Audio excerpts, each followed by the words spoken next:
திரு Joseph Vijay அவர்கள் அவருடைய ரசிகர்களை ஏமாற்றுகிறார். அவருக்கு ரசிகர் நலன்ல எந்த விதமான அக்கறையும் கிடையாது.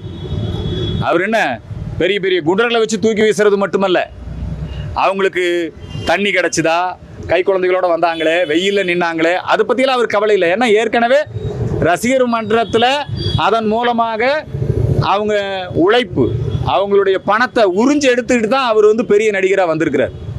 ஏதாவது ரசிகர் மன்றங்களுக்கெல்லாம் ஃப்ரீயாக டிக்கெட் கொடுப்பாரா? ரசிகர்களுக்கு ஃப்ரீயாக டிக்கெட் கொடுப்பாரா? அவர் கொடுக்க மாட்டார்.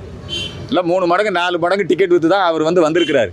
அதனால் ரசிகர்கள் வந்து சினிமாவாக பார்க்கணும், ஏமாறக்கூடாது.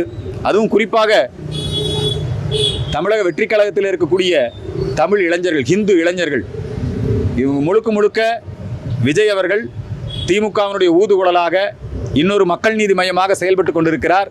நிச்சயமாக அவர் வந்து ரசிகர்களை ஏமாற்றுவார்.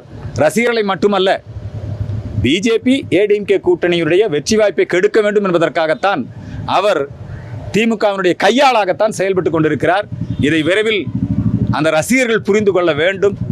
ரசிப்புத்தன்மை என்பது வேறு, ஓட்டு போடுகிற பொழுது அவர்கள் இதையெல்லாம் சிந்திக்க வேண்டும் என்கிற கோரிக்கை இந்த நேரத்திலே முன்வைக்கின்றேன்.